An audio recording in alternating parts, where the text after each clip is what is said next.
When you think about raising your own meat, what's the first thing that comes to mind? For most people, it's chickens. They're pretty much the poster child for backyard self-sufficiency. But what if I told you the most common choice isn't always the most cost-effective one? What if the path to a fuller freezer for less money runs through the rabbit hutch, not the chicken coop? On our homestead, we've tracked the numbers for years, raising both meat chickens and meat rabbits. And the budget tells a different story than the one you might expect, showing that over the long haul, rabbits can save us more money and, in many ways, more time. While market prices for feed and meat can shift, narrowing the cost gap, the fundamental advantages of rabbits often give them a significant edge. Today, I'm breaking down the 5 key reasons why raising rabbits can be cheaper than raising meat chickens. By the end, you'll have a clearer picture of which animal might give you more for your dollar. Reason 1, startup and infrastructure costs. The first bill you'll face is for housing, and right out of the gate, the difference can be significant. Let's start with chickens.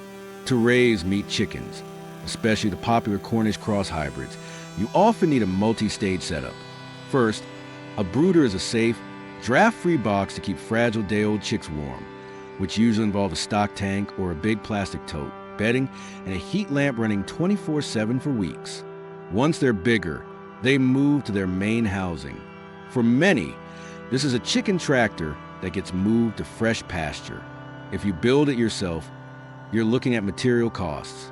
If you buy one, it's a hefty investment. A stationary coop is often even more expensive, with pre-built models for a small flock, sometimes starting around $289 or more.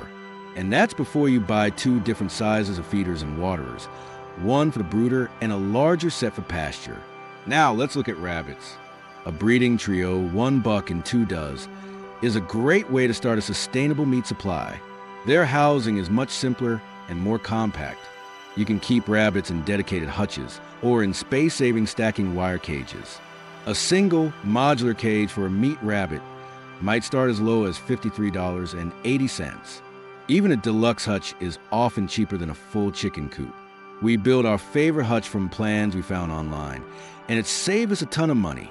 You don't need to fence a large area, you don't need a brooder, and you don't need a heat lamp. One set of sturdy food crocks and water bottles can last for years. When you add it all up, the cost to get chickens established is often substantially higher than setting up for rabbits. Reason 2, the cost of free animals, breeding and sustainability. This is one of the most significant, yet overlooked cost advantages rabbits have. Once you buy your initial breeding trio, you have the means of production on your property. Rabbits offer a clear path to a self-sustaining meat source. A healthy doe can produce multiple litters a year, giving you a steady supply of meat. This is the exact opposite of the modern meat chicken model. The Cornish cross chickens, praised for their incredible growth, are terminal hybrids.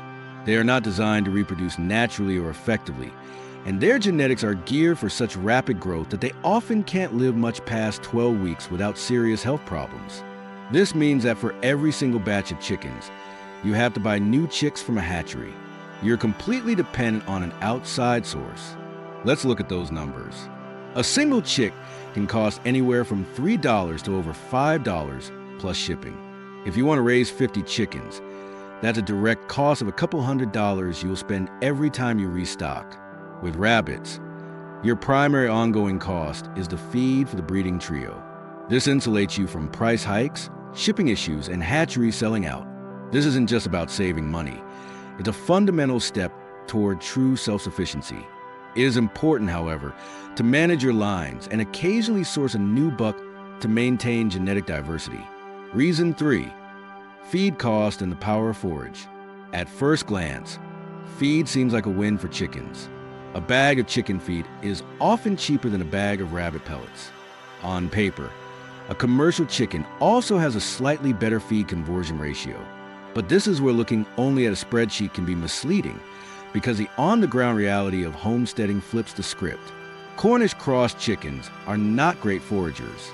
They've been bred to stand at a feeder and eat high-protein grain. You can put them on pasture, but they'll still get the vast majority of their nutrition from that bag of feed you bought. You're paying for almost every calorie they eat. Rabbits are a completely different story.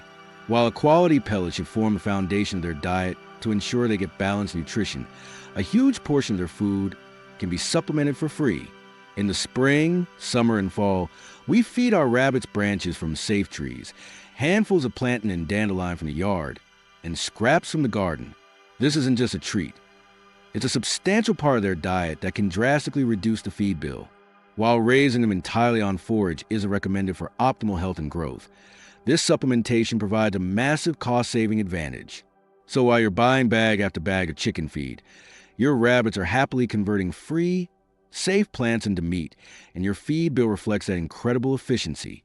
Reason 4, processing costs and time. If you've never processed both animals, the difference is hard to overstate. This is where rabbits pull way ahead in terms of cost, time, and frankly, mess. Let's talk about what it takes to process a batch of chickens. To do it efficiently, you need specialized equipment. You need killing cones, a large pot, or a dedicated scalder for heating water, and a mechanical plucker, unless you want to spend an eternity hand-plucking wet feathers, which is a miserable job. The whole process is a major event that takes time to set up, creates a huge mess of feathers and water, and takes much longer per bird. Processing a rabbit requires one main tool, a sharp knife. That's pretty much it. For an experienced person, the entire process from dispatch to a clean carcass can take less than 10 minutes. There's no scalding and no plucking. You skin the rabbit, which is much faster and cleaner than defeathering a chicken. Cleanup is minimal. You can process a rabbit or two on a simple table with almost no setup or tear down time. This means if you just want one meal, you can go process a single rabbit without it becoming a massive project. For homesteaders who value their time as much as their money, the efficiency of rabbit processing is a massive, undeniable advantage. Reason 5, lower mortality and vet costs. A final hidden cost that can cripple the budget of many first-time chicken growers is mortality. The very genetics that make Cornish cross grow fast are also their greatest weakness. It's considered normal in the industry to expect a mortality rate of 10% to 25% for a batch of meat chicks. They are incredibly fragile in the first few weeks, and as they approach processing age, their rapid growth puts immense strain on their bodies, leading to heart failure and leg problems. Think about that cost. You paid for the chick, and all the feed it ate for weeks, and then it died. That's a total loss. Rabbits, when kept in clean and proper conditions, are remarkably hardy. While zero losses in a litter aren't always guaranteed, and pre-weaning mortality can be a factor, it's very common to have much higher survival rates to processing age compared to Cornish cross. Unlike with chickens, you're not typically losing animals that you have poured weeks of expensive feed into. Furthermore, because rabbits are usually kept in elevated hutches, they are less susceptible to certain ground-based predators and soil-borne parasites. This lower overall mortality rate means the rabbits you plan for are the rabbits that actually make it to your freezer, protecting your investment and making the whole venture more reliable. So, as you can see from our experience, the numbers often point to rabbits as a very cost-effective choice for homestead meat. Now, I'd love to hear from you. Have you raised both? Do your numbers line up with ours? Let me know your experience and which one you think is the winner in the comments below. To sum it all up, rabbits can save you money with lower startup costs, as you don't need a coop or brooder. They offer a self-sustaining source of meat, freeing you from buying chicks every single time. They can help cut your feed bill by efficiently converting free forage into protein.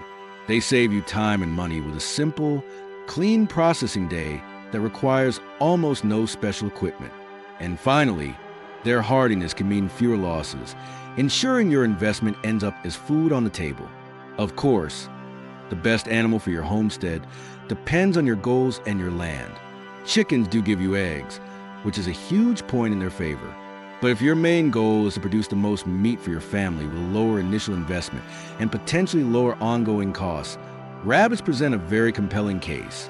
If you found this breakdown helpful and it gave you a new perspective, please give it a thumbs up and consider subscribing for more homesteading tips. Thanks for watching, and we'll see you in the next one.